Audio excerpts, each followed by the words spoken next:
कई लोग कहते हैं कि बोरो लोग चाइना से आई है, वो लोग चाइनीज है, और कुछ लोगों का कहना है बोरो लोग असुर यानी दानव था।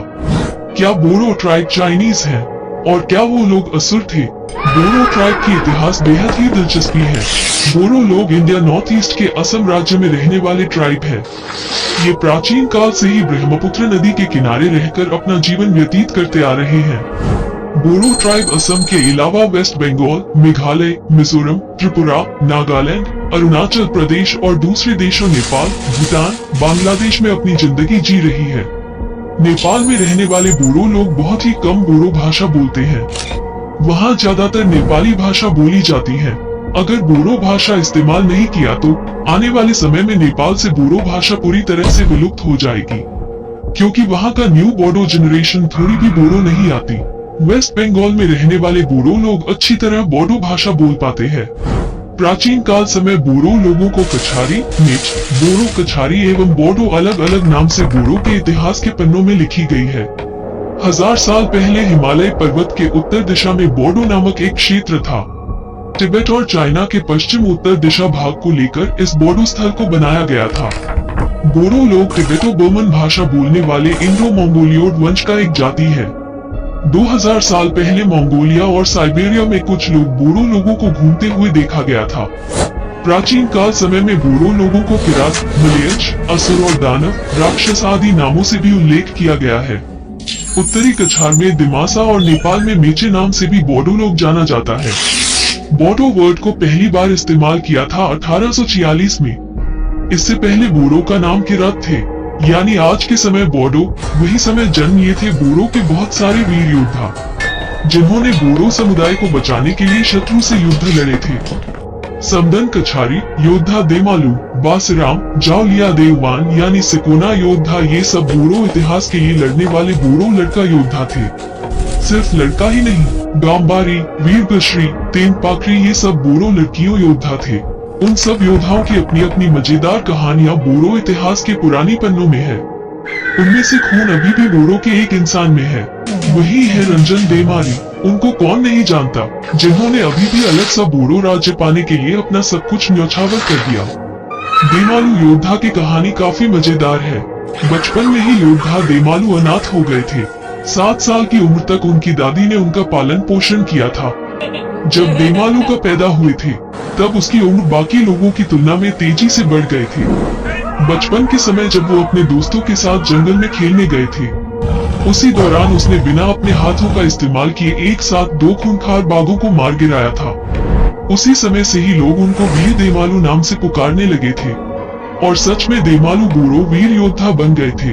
बड़े होते होते देमालू भगवान शिव जी का भक्ति करते रहे। प्राचीन काल से ही बोरो लोगों का धर्म बाथो रहे। बाथो के अंदर यूफोबिया पौधा यानी स्पर्जस प्लांट होते हैं। वो पौधा कैक्टस की तरह होता है, जिनको बोरो लोग मानते हैं कि उसमें नेचुरल सुपर पावर होता है। एक दिन वीर देमालू योद्धा के भक्ति से प्रसन्न होकर भगवान शिव उसके सामने प्रकट हुए, और भगवान शिव जी वीर देमालू की ओर अपना हाथ आगे बढ़ाया।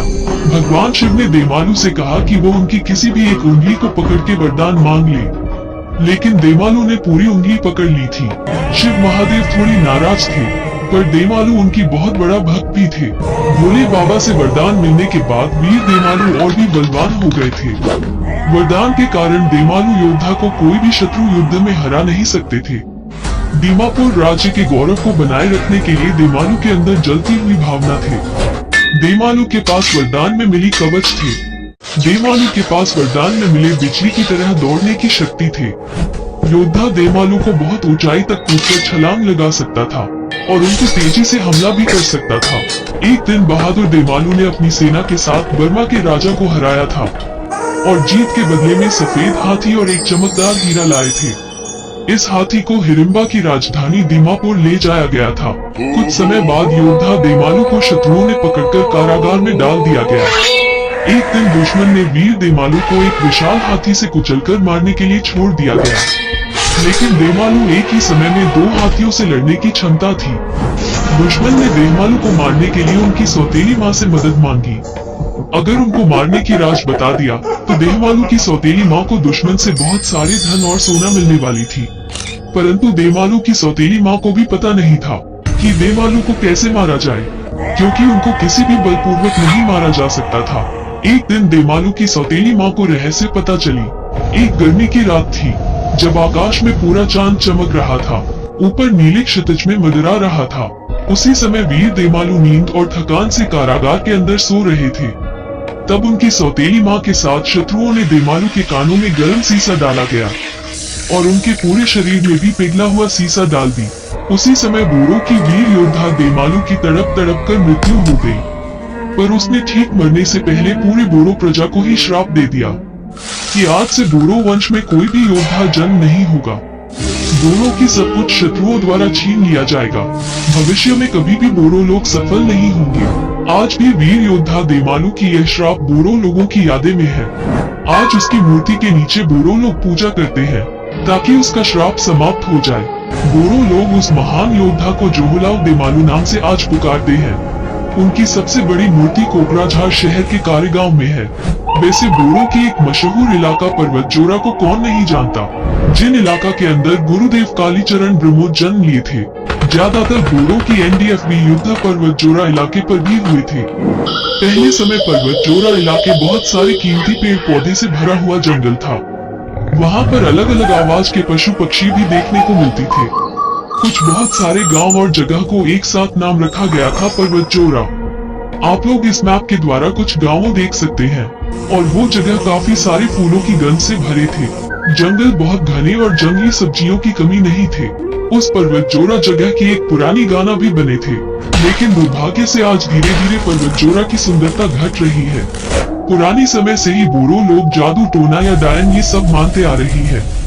डायन का मतलब बुरा डरावनी इंसान जो जादू टोना सीखकर लोगों की अच्छा वो नहीं देखना चाहते। ये सब बोडो गांव में होता आया जिसको बोला जाता है डायन।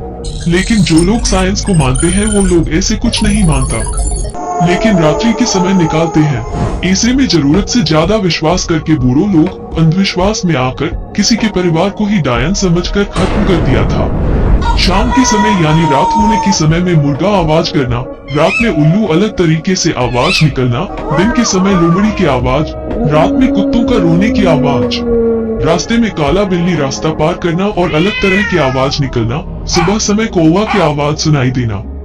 ये सब बोरो लोग अशुभ मानते हैं, जैसे कि कोई उनके साथ बड़ी मुसीबत आने वाले हैं। लेकिन आज साइंस युग में ये सब कम होते गए। नॉर्थ ईस्ट के सबसे प्राचीन निवासी लोग बोरो कछारी थे। वहाँ कदम रखते ही बोरो कछारी लोग खेती करना शुरू कर दिया था। प्राचीन इतिहास समय बोरो में जो लड़कियां कामों में कुशल नहीं थे, जैसे खाना बनाना, वीविंग करना, खेती में धान वगैरह का काम, अगर इन सब काम को नहीं करना आता तो कोई भी बोरो लड़का उस लड़की से शादी नहीं करते थे। इसलिए पुराने जमाने से ही बोरो लड़की लोग भी काफी एक्सपर्ट और टैलेंटेड है। बोरो गांव के किसी भी घर में वीविंग होते थे और आज भी देखने को मिलती है, जहां वो लोग खुद का ट्रेडिशनल कपड़ा बनाती है। बोरो लोगों की ये कुछ खास तरह के संगीत यंत्र है। देखने में ये वायलिन जैसी है, लेकिन बोरो भाषा में उसको सेरजा बोलती है। ये वायलिन से थोड़ा अलग है, जिसको बोरो लोगों की लंबी इतिहास में सांदो बाउदिया नामक एक बोरो लड़का ने अकेले जंगल में जाकर बजाया करते थे। बोरो के सबसे पुराने और पहला फीमेल सिंगर थे सुलेखा बसुमतारी। उन्होंने 1979 में ऑल इंडिया रेडियो के माध्यम से भी गाया था।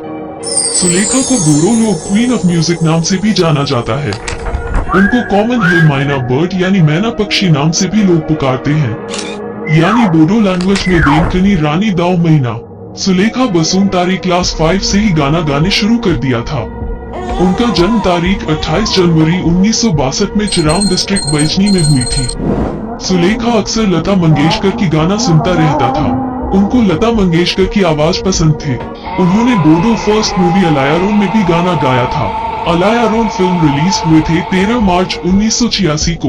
उस समय गाना कैसेट्स पर स्टोर हुआ करता था और कैसेट्स के बाद कॉम्पैक्ट डिस्क आई, यानी सीडी का जमाना। आज सुलेखा बसुमतारी प्राइमरी स्कूल में टीचर की काम करते हैं।